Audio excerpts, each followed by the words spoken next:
दोस्तों हाजिर हैं एक और रिपोर्ट लाके।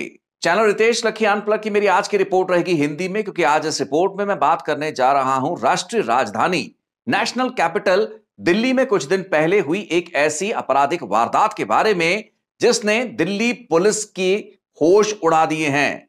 हालांकि यह वारदात इतनी बड़ी वारदात नहीं थी।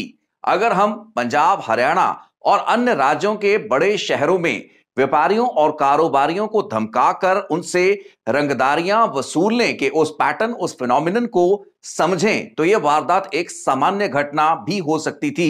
लेकिन इस केस में दिल्ली के एक बड़े सट्टेबाज, एक बुकी के घर के बाहर हुई फायरिंग ने क्यों दिल्ली पुलिस के स्पेशल सेल से लेकर क्राइम ब्रांच और डिस्ट्रिक्ट ऑपरेशन सेल के अधिकारियों की नींद उड़ा रखी है, आज इस रिपोर्ट में इसी बात को समझने की कोशिश करेंगे। हालांकि इस रिपोर्ट को मैं हिंदी में जरूर बना रहा हूं, लेकिन इस घटनाक्रम के दो मुख्य किरदार, यानी कि वो गैंगस्टर जिसने इस सट्टेबाज, इस बुकी से 4 करोड़ रुपए की रंगदारी मांगी, और वो बुकी जो कि दिल्ली का एक बहुत ही बड़ा बुकी माना जाता है, सट्टेबाज जिसके राजनेताओं से लेके पॉलिटिकल लीडर से लेकर दिल्ली पुलिस के अधिकारियों और कर्मचारियों से बहुत ही अच्छे संबंध बताए जाते हैं। ये दोनों किरदार पंजाबी हैं और इनके बीच में जो आपसी बातचीत हुई, यानी कि एक्सटॉर्शन के लिए, रंगदारी की वसूली के लिए धमकी भरी वो थ्रेट कॉल, जो कि मैं पंजाब आधारित तो नहीं कह सकता, लेकिन ऑस्ट्रेलिया या कनाडा आधारित पंजाबी मूल के गैंगस्टर ने जो कॉल इस सट्टेबाज को की और इन दोनों के बीच में जो कॉन्वर्सेशन रिकॉर्ड हुई, वो अपने आप में सुनने लायक रही। अब भूमिका बांधने और इस इंट्रोडक्शन के सिलसिले से आगे बढ़ते हैं और सीधे आते हैं मुद्दे पर, यानी कि उस घटना पर, और इंट्रोड्यूस करवाते हैं उस घटनाक्रम के उन दो किरदारों को। सबसे पहला किरदार है वो गैंगस्टर जो कि इस वक्त ऑस्ट्रेलिया या कनाडा से बैठकर जयपाल भुल्लर गैंग की गतिविधियों को संचालित कर रहा है। इस गैंगस्टर का नाम है जंटा खरड़। जंटा खरड़ के बारे में, उससे संबंधित आपराधिक वारदातों को लेकर मेरे इसी चैनल पर कई रिपोर्ट्स मैंने बनाई हैं। इनफैक्ट 2024 पिछले साल अक्टूबर और नवंबर के महीने में पंजाब और मध्य प्रदेश में कुछ आपराधिक वारदातें हुई। 2 कत्ल हुए, 2 मर्डर्स हुए। फरीदकोट में 9 अक्टूबर 2024 को कत्ल किया गया गुरप्रीत सिंह हरिनौ। ये गांव हरिनौ है जिसके एक यूट्यूबर इन्फ्लुएंसर को मर्डर कर दिया जाता है, और इस मर्डर की वारदात के पीछे था कनाडा आधारित गैंगस्टर अर्श डाला। अर्श डाला का सहयोगी जंटा खरड़, जो कि वैसे तो रिकॉर्ड के मुताबिक ऑस्ट्रेलिया में है, लेकिन हमारी जानकारी के मुताबिक ये नॉर्थ अमेरिका में, संभवतः कनाडा में पहुंच चुका है। फरीदकोट के सनसनीखेज सेंसेशनल गुरप्रीत हरिनौ मर्डर केस, जिसमें मेंबर पार्लियामेंट अमृतपाल सिंह भी एक अभियुक्त है, इस केस में अर्श डाला और अमृतपाल सिंह के साथ को एक्यूज्ड बनाया गया है इसी जंटा खरड़ को, जिसने 9 अक्टूबर 2024 की इस वारदात के बाद 3 और कत्ल की वारदातों को प्लान किया और एक मर्डर, एक हत्याकांड को मध्य प्रदेश के डबरा में एग्जीक्यूट कराया।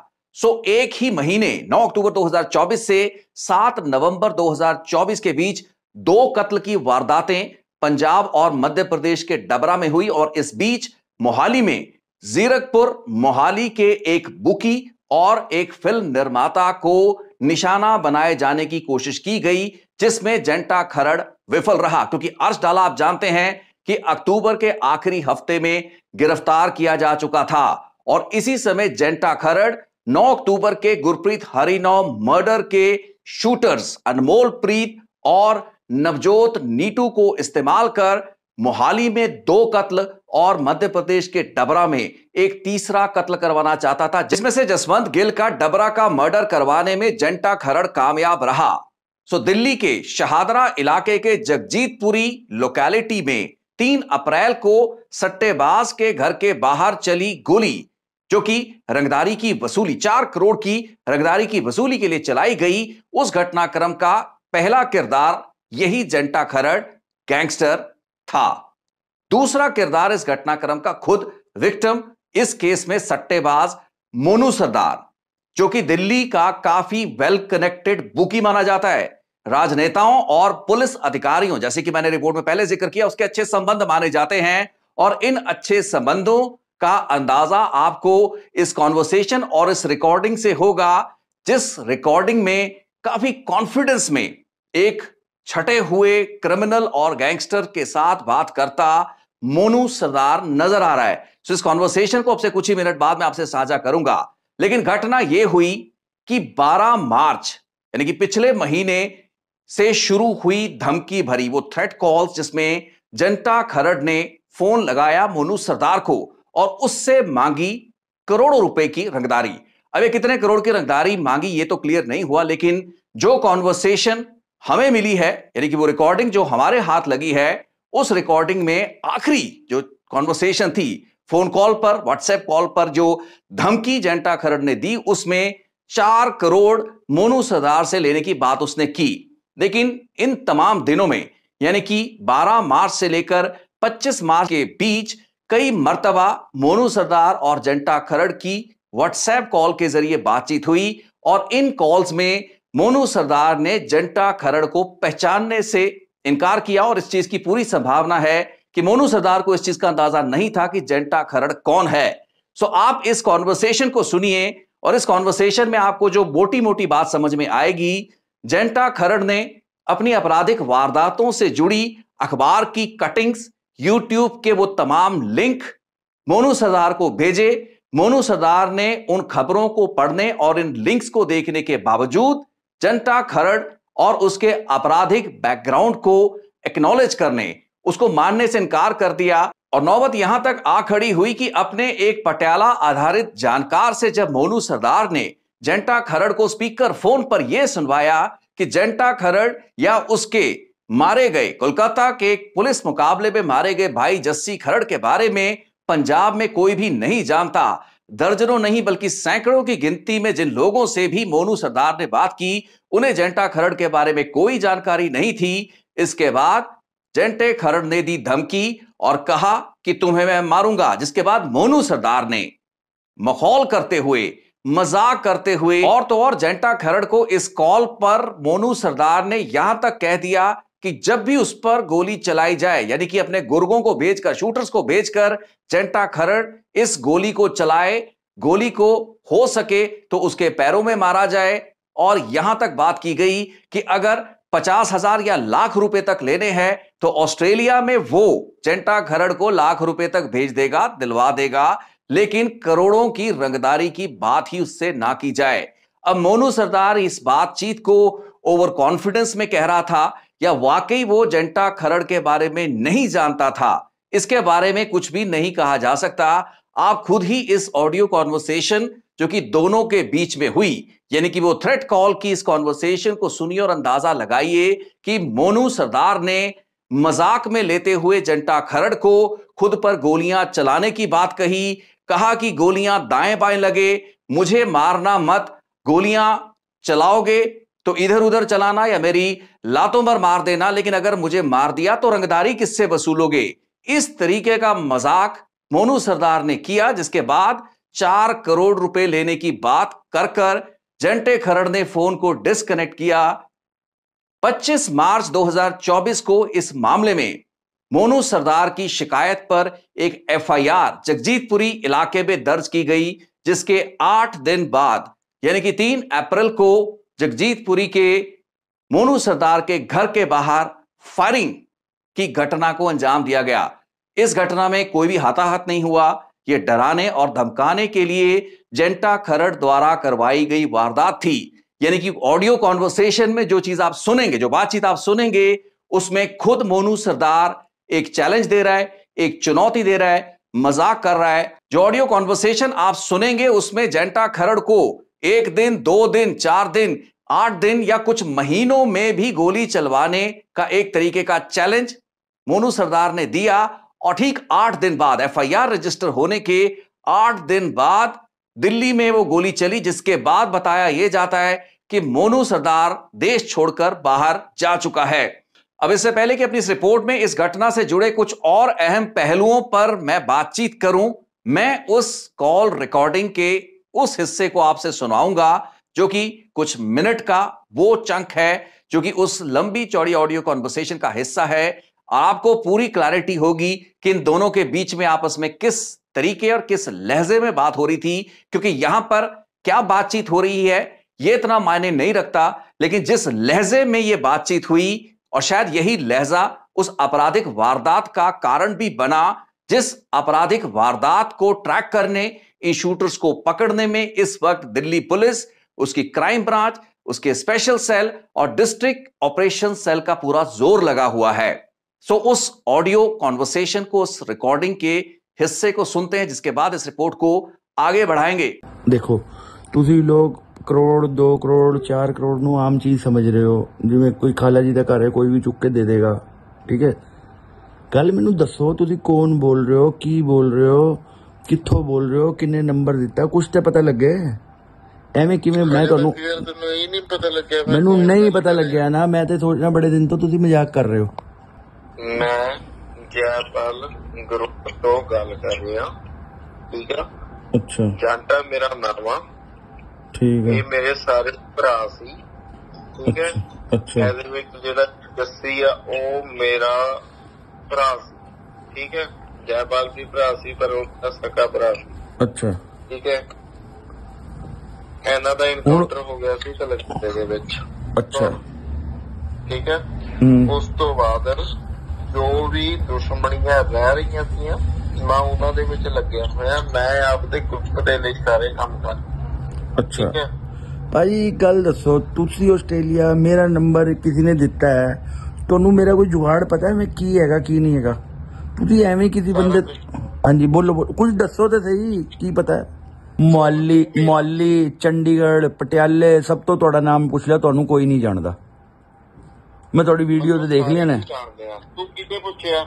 ਮੈਂ ਕਈ ਬੰਦੇ ਤੋਂ ਪੁੱਛ ਲਿਆ, ਘੱਟ ਤੋਂ 50 ਬੰਦੇ ਤੋਂ ਪੁੱਛ ਲਿਆ, ਤੁਹਾਨੂੰ ਕੋਈ ਜਾਣਦਾ ਹੀ ਨਹੀਂ ਹੈਗਾ। ਫਿਰ ਆਪਾਂ ਜਾਣ ਪਛਾਣ ਬਣਾ ਲੈਂਦੇ ਆ, ਕੋਈ ਐਡੇ ਸੀਨ ਥੋੜੀ ਆ, ਕੋਈ ਚੱਕਰ ਨਹੀਂ। ਮੈਨੂੰ ਦੱਸੋ ਬੰਦਾ, ਯਾਰ ਮੇਰੀ ਗੱਲ ਸੁਣੋ, ਅਗਰ ਤੁਸੀਂ ਮੇਰੇ ਤੋਂ ਪੈਸੇ, ਮੇਰੀ ਗੱਲ ਸੁਣ, ਮੈਂ ਦੱਸ ਚੁੱਕਿਆ ਜੋ ਦੱਸਣਾ ਸੀ।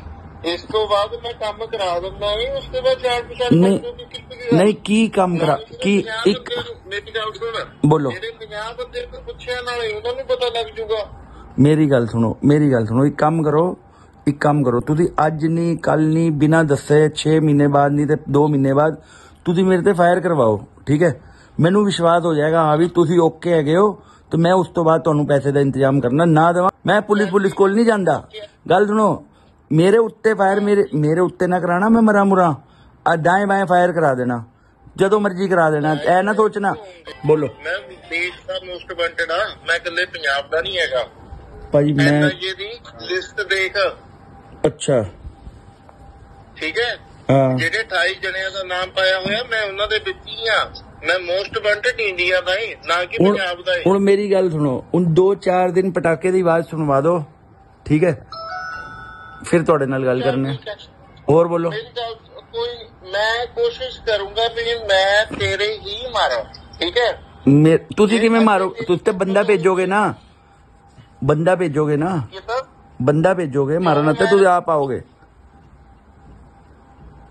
ਭਾਈ ਭਰਾਵਾਂ ਵਾਲੀ ਗੱਲ ਕਰੋ, ਮੇਰੇ ਮਾਰੋ, ਟੰਗ ਟੂੰਗ ਤੇ ਮਾਰ ਦੇਣਾ, ਠੀਕ ਹੈ। ਟੰਗ ਟੂੰਗ ਤੇ ਗੋਲੀ ਮਾਰ ਦੇਣਾ, दाएं बाएं फायर करा देना, फिर पक्की है, मर्दा प्रॉमिस है, बस डंडी। और गल सुनो, हुण मैं तुहानू गल सुनो, हुण मेरी गल सुनो, एक और तुहानू दस्सां, मैं एक और चीज दस्सां, मेरी सुनो। एक काम करो, तुसीं मैनू छोटा जिहा वाला नहीं, 1,50,000 रुपये दवाना, ठीक है। वो भी सैंपल चेक करो, मैं भी अपनी जुबान दा पक्का, ठीक है। मैं आस्ट्रेलिया दे विच तुहानू 1,50,000 रुपये दिवाना, इंडियन दे हिसाब नाल 1,00,000 रुपया, ठीक है। और तुसीं मैनू सैंपल चेक कराओ, वो बयाना ही मान लो 1,00,000 रुपया, तुसीं बयाने दा सैंपल चेक कराओ मैनू। जिन्हें तुहानू मेरा नंबर दिता है ना, जिन्हें तुहानू मेरा नंबर दिता है, ओनू ही पूछ लेना कि मैं कौन हैगा, ठीक है। मैं देना भी हाँ, सेवा भी करना, ओनू पूछ लेना कि मैं कौन हैगा, एक बार पूछना ओनू। दिमाग नहीं मैं किस तो लेना, मेरा अपने दिमाग बड़ा हैगा। काफी सेवा की। मैं तो गुरु घर दी भी सेवा करना, मैं बदमाशा दी भी कर देना सेवा, हर किसी दी सेवा कर देना, ठीक है।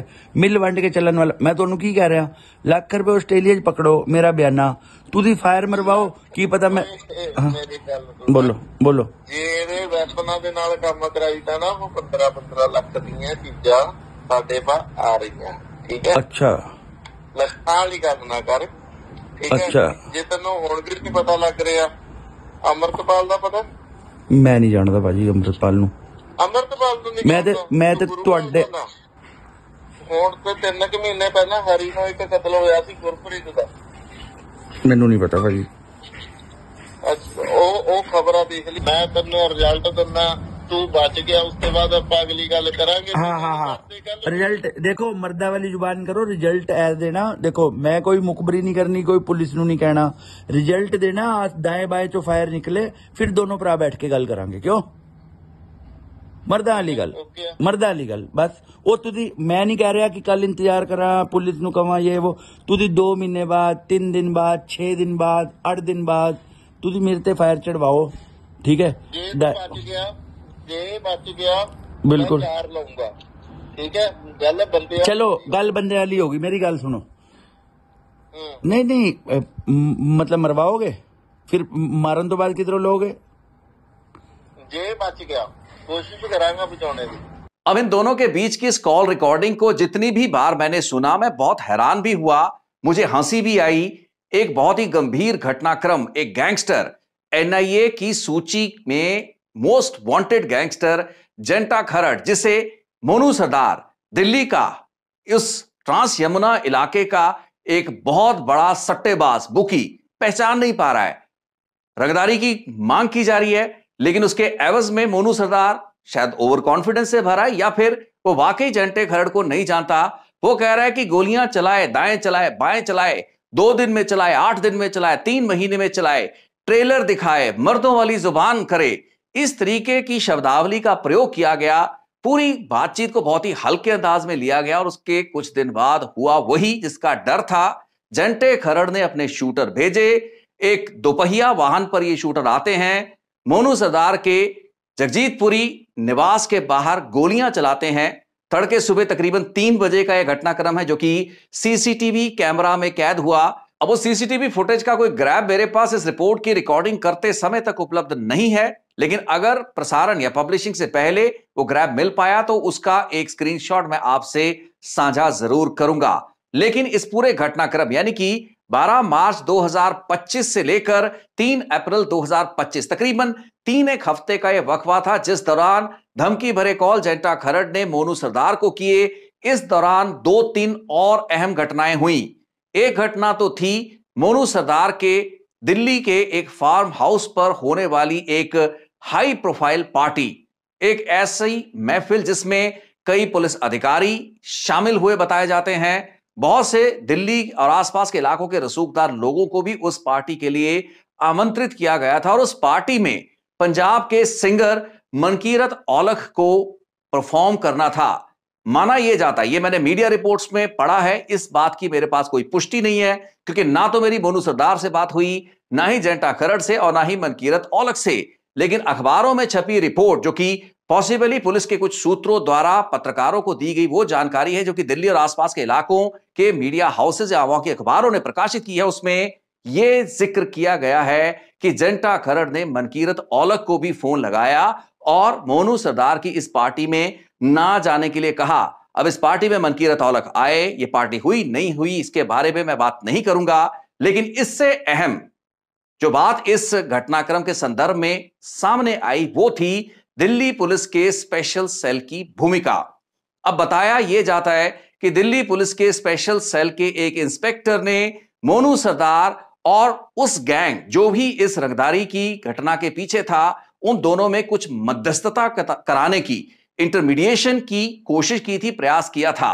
अब यह प्रयास हुआ था नहीं हुआ था इसके बारे में कहा नहीं जा सकता, लेकिन रिपोर्ट की शुरुआत में मैंने जिन एक बड़े चैनल के 2 पत्रकारों को बातचीत करते हुए सुना, जो कि सिंगर का नाम गलत ले रहे थे, जंटा खरड़ के बारे में उनको भी शायद उतनी जानकारी नहीं थी, लेकिन जिस तरीके से किसी भी सब्जी में आलू को फिट किया जा सकता है, हर संगठित अपराध से जुड़ी खबर में लॉरेंस बिश्नोई को डालना जरूरी था। तो इस चैनल के इन दो पत्रकारों को मैंने लॉरेंस बिश्नोई का नाम इस घटनाक्रम के संदर्भ में लेते हुए सुना।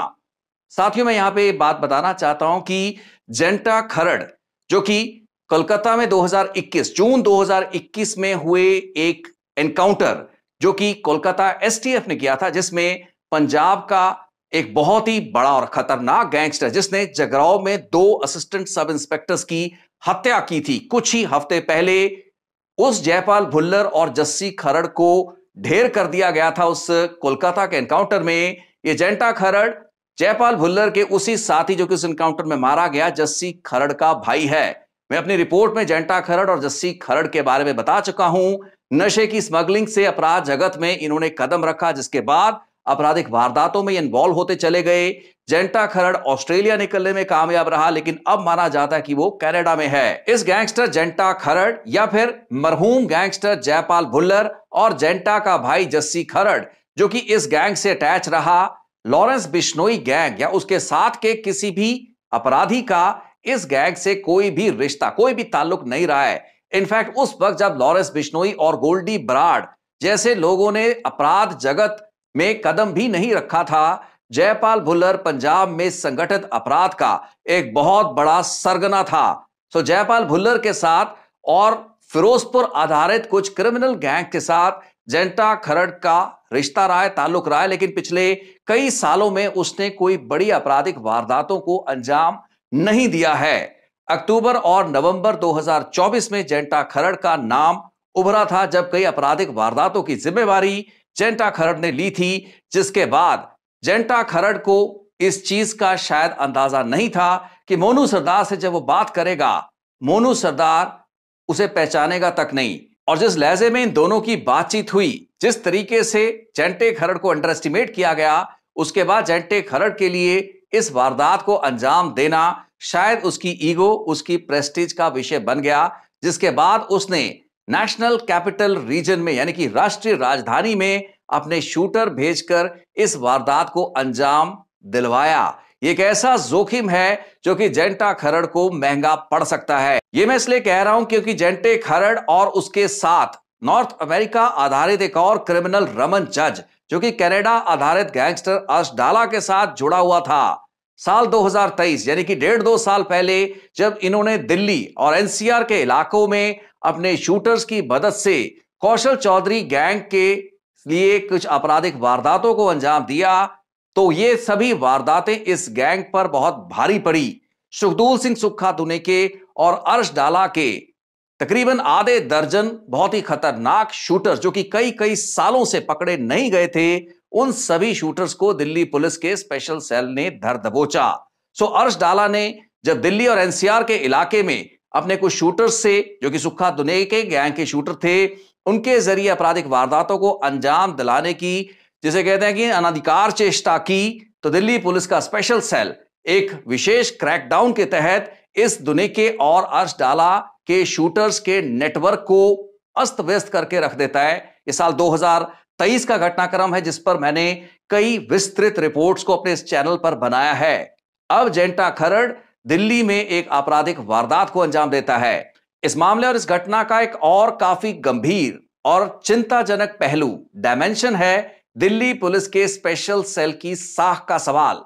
मेरी जानकारी के मुताबिक मोनू सरदार से रंगदारी की वसूली को लेकर जो भी घटनाक्रम रहा, जिसके बाद एक गोली मोनू सरदार के घर के बाहर चल जाती है, जिस दौरान एक पुलिस अधिकारी ने मध्यस्थता की कोशिश की। इस घटनाक्रम के चलते दिल्ली पुलिस के स्पेशल सेल को इस जांच से दूर रखा गया है और इस मामले की जांच दिल्ली की क्राइम ब्रांच या फिर संबंधित थाने की पुलिस द्वारा की जा रही है। सो दिल्ली पुलिस के स्पेशल सेल को इस केस की इन्वेस्टिगेशन से दूर रखना, ये अपने आप में एक बहुत ही गंभीर बात है। इससे पहले कि इस रिपोर्ट में मैं आपसे इजाजत लूं, मैं आपको याद कराना चाहूंगा, आज से तकरीबन 1.5-2 महीने पहले कौशल चौधरी गैंग पर बनाई मेरी एक रिपोर्ट के बारे में, जिसपे रिपोर्ट के अंत में मैंने जिक्र किया था बुकीज यानी कि सट्टेबाजों का कारोबार, अनाधिकृत कारोबार, ये गोरख धंधा दिल्ली, एनसीआर, हरियाणा से सटे इलाके, फरीदाबाद, ट्रांस यमुना लिंक के इलाकों में बहुत ही सालों से चल रहा है। मैंने अपनी उस रिपोर्ट में साल 2018 के छतरपुर इलाके के एक पुलिस मुकाबले का जिक्र किया था। यह असली का एक एनकाउंटर था जिसमें दिल्ली पुलिस के स्पेशल सेल की कई रेंज और जोन की अलग अलग टीमों ने एक दबिश की थी। और इस पुलिस मुकाबले में क्रांति गैंग का भी जिक्र मैंने उस रिपोर्ट में किया था। यह वही क्रांति गैंग है जो कि राकेश खत्री नाम के सरगना के संरक्षण में उसकी लीडरशिप में चलता था और कौशल चौधरी को संगठित अपराध में लाने वाला यही राजेश खत्री और क्रांति गैंग थे। सो क्रांति गैंग का राजेश खत्री और उसके 3 गुर्गे छतरपुर के इस पुलिस मुकाबले में एनकाउंटर में दिल्ली पुलिस के स्पेशल सेल ने ढेर कर दिए थे। यह एनकाउंटर एक असली मुकाबला था जिसमें स्पेशल सेल के तकरीबन 5 से 6 कर्मचारियों को भी गोली लगी थी। साथ ही इस घटना का जिक्र मैं अपनी आज की इस रिपोर्ट में उस संदर्भ को स्थापित करने के लिए इसलिए कर रहा हूं ताकि हम समझ पाएं कि प्रभावशाली सट्टेबाजों और बुकीज के नेटवर्क की जो पकड़ है एक स्तर पर दिल्ली पुलिस में वो कितनी मजबूत है। सो छतरपुर के इस एनकाउंटर जो कि बुकीज की एक टिप ऑफ पर हुआ या बुकीज के ही अपने मुफाद को पूरा करने के लिए हुआ, वो एक अलग बात है कि दिल्ली पुलिस के स्पेशल सेल के ज्यादातर उस एनकाउंटर में इन्वॉल्व अधिकारियों और कर्मचारियों को इस चीज का अंदाजा नहीं था। लेकिन बाद में ये सभी चीजें स्पष्ट हुई कि बुकीज ने दिल्ली पुलिस के स्पेशल सेल को किस तरीके से इन क्रिमिनल्स और गैंगस्टर्स के खिलाफ इस्तेमाल किया। हालांकि अपराधियों गैंगस्टर्स को पकड़ना, रंगदारियों की वसूली को रोकना, ये सभी पुलिस की जिम्मेवारियां हैं। लेकिन अगर एक प्लान, एक डिजाइन के तहत ये सब कुछ होता है तो सवाल जाहिरी तौर पर उठते हैं। सो बेटिंग और सट्टेबाजी के गोरख धंधे के बूते पर करोड़ों रुपए छापने वाले बुकीज से रंगदारियों की वसूली का सिलसिला बदस्तूर जारी है। चाहे तो हो कौशल चौधरी गैंग या फिर हो लॉरेंस बिश्नोई गैंग, सटोरियों से, बुकीज से इस तरीके की उगराही चलती रहती है। इस केस में तस्वीर इसलिए बदल गई क्योंकि पंजाब आधारित ऑस्ट्रेलिया या कनाडा बैठा जंटा खरड़ पिक्चर में आता है। अब यह सवाल यह भी खड़ा होता है कि जंटा खरड़ को दिल्ली के इस बहुत ही बड़े स्तर पर सट्टा बेटिंग करने वाले बुकी का कांटेक्ट किसने दिया? यह कैसे संभव हो पाया कि पंजाब आधारित गैंगस्टर्स को दिल्ली के बुकीज और सट्टेबाजों के, वहां के कारोबारियों के कांटेक्ट्स, उनके एड्रेसेस मुहैया करवाए गए और उन्होंने धमकी भरे कॉल दिल्ली में लगाने शुरू किए। मैंने रिपोर्ट में पहले जिक्र किया कि जब ऐसी कोशिश अर्श डाला और सुखदूल सिंह सुक्खा दुनीके के गैंग ने की, उनके दर्जनों की गिनती में गैंगस्टर पकड़े गए, चाहे वो दिल्ली में ऑपरेट कर रहे थे, चाहे वो हरियाणा, पलवल, फरीदाबाद, एनसीआर के इलाकों से ऑपरेट कर रहे थे। इस केस में जंटा खरड़ को भी दिल्ली में करवाई गई इस आपराधिक वारदात का खामियाजा भुगतना पड़ सकता है। बिना लोकल और क्षेत्रीय सपोर्ट के ये अपराधी कैसे दिल्ली, राष्ट्रीय राजधानी में आपराधिक वारदातों को अंजाम दे सकते हैं? दिल्ली के कारोबारी हो या फिर वहां के बुकीज, वहां के सट्टेबाज, उनका भेद इन गैंगस्टर्स तक कैसे पहुंच रहा है? यह कैसे संभव है कि बिना किसी लोकल गैंग की मदद के, इन्वॉल्वमेंट के, इन लोगों को डायरेक्टली दिल्ली के सट्टेबाजों के एड्रेसेस या उनके फोन नंबर मिल पा रहे हैं, जिसकी बदौलत ये लोग ये थ्रेट कॉल्स दे रहे हैं? ये जाहिरी तौर पर पहला मौका नहीं है जब पंजाब आधारित गैंगस्टर्स या यहां के फुट ऑपरेटिव्स का इस्तेमाल कर दिल्ली में आपराधिक वारदातों को अंजाम दिलवाया गया हो। हालांकि इस केस में शूटर कौन थे, वो कहां से आए थे, यह चीज क्लियर नहीं हो पाई। जो जानकारी मीडिया के जरिए मिली, जो कि मैं आपसे साझी कर रहा हूं, वो ये थी कि दोपहिया वाहन पर आई ये शूटर आईएसबीटी तक पहुंचे, जिसके बाद पॉसिबली एक बस पकड़कर ये लोग किसी अन्य राज्य, मोस्ट पॉसिबली पंजाब के लिए रवाना हुए। सो दिल्ली पुलिस के लिए अब इस केस की इन्वेस्टिगेशन बहुत ही महत्वपूर्ण है। लेकिन इस केस ने दिल्ली के बुकीज, वहां के सट्टेबाजों और दिल्ली पुलिस के आपसी अंदर की जो कड़ियां जुड़ रखी हैं, उनको भी एक्सपोज किया है। हालांकि मोनू सरदार के घर के बाहर घटी आपराधिक वारदात कोई उतनी बड़ी आपराधिक वारदात भी नहीं थी, लेकिन क्योंकि नेशनल कैपिटल रीजन, राष्ट्रीय राजधानी में यह आपराधिक वारदात हुई है और दिल्ली पुलिस की साख का भी सवाल अब इस मामले को क्रैक करना बन चुका है, तो उम्मीद की जानी चाहिए कि आने वाले कुछ दिनों या हफ्तों में इन अपराधियों, जिन्होंने भी इस वारदात को अंजाम दिया, उन्हें पकड़ लिया जाएगा। इस रिपोर्ट को यहीं देता हूं विराम, और मैं चाहूंगा कि अगर आपके पास कोई जानकारी, कोई सूचना हो या इस रिपोर्ट के संदर्भ में कोई ऐसी बात जो कि आप साझा करना चाहे कमेंट सेक्शन में जरूर साझा कीजिए। मेरे ईमेल और मेरे व्हाट्सएप नंबर भी इसी चैनल के अबाउट सेक्शन में है, आप मुझसे संपर्क कर सकते हैं। बहुत बहुत धन्यवाद, शुक्रिया। एक और रिपोर्ट लेकर फिर जल्द मिलेंगे।